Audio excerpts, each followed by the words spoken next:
আসসালামু আলাইকুম। আসলে একটা জিনিস দেখাই, ধরেন এটা হচ্ছে জাহান্নাম এবং এটা হচ্ছে জান্নাত, এবং আপনি এই সিচুয়েশনে আছেন। এখন আপনি হয়তো জান্নাতে যাওয়ার জন্য সওয়াবের কাজ শুরু করছেন, সওয়াবের কাজ করতেছেন করতেছেন করতেছেন, হঠাৎ করে আপনি গুনাহের কাজ করলেন, গুনাহের কাজ করলেন, গুনাহের কাজ করলেন, তারপরে আবার তওবা করলেন, তওবা করে আপনি আবার সওয়াবের কাজ শুরু করলেন, শুরু করলেন, শুরু করলেন, আবার আপনি গুনাহের কাজ করলেন, করলেন, করলেন, আবার আপনি তওবা করে সওয়াবের কাজ শুরু করলেন। এখন ধরেন এই সিচুয়েশনে আসার পরে আপনি মারা গেলেন, আপনার কি হবে? দেখেন, আপাত দৃষ্টিতে মনে হইতেছে না আপনি জাহান্নামের অনেক নিকটে আছেন, কিন্তু এখানে কার নিকটে আছেন এটা বিষয় না, বিষয় হচ্ছে আপনার ডিরেকশনটা কোন দিকে, আপনি কোন দিকে যাইতেছেন। আপনার ডিরেকশনটা কি জান্নাতের দিকে নাকি জাহান্নামের দিকে?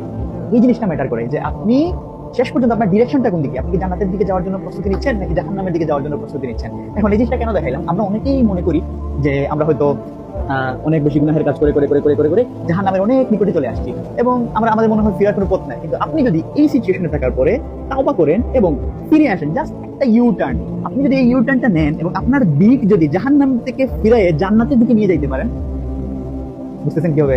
তাইলে কখনোই এটা ভাবা যাবে না আপনি কোনটা নিকটবর্তী আছেন। আপনি এমন তো সিচুয়েশন হইতে পারে আপনি অনেক সবের কাজ করতেছেন করতেছেন করতেছেন এবং লাস্ট মুহূর্তে এসে আপনি হয়তো ইউ টার্ন নিয়ে জাহান্নামে যাওয়ার জন্য যেসব কাজ করা লাগে আপনি সেগুলো করতেছেন, এবং এই সিচুয়েশনে আপনি মারা গেলেন। কি হবে তখন? আপনার ডিরেকশনটা কোন দিকে? জাহান্নামের দিকে। তাই যতক্ষণ আমাদের শ্বাস প্রশ্বাস বাকি আছে, বেঁচে আছে, উই হ্যাভ অপরচুনিটিস, আমাদের এই সুযোগটা আছে তাওবা করার, ক্ষমা চাওয়ার। আল্লাহ সুবহানাহু ওয়া তাআলা আমাদের জন্য, আমাদেরকে ক্ষমা করার জন্যই আছে। তাই এই সুযোগটাকে কাজে লাগান, এখনই তওবা করেন, এখনই ফিরে আসেন আল্লাহ সুবহানাহু ওয়া তাআলার দিকে। আসসালামু আলাইকুম।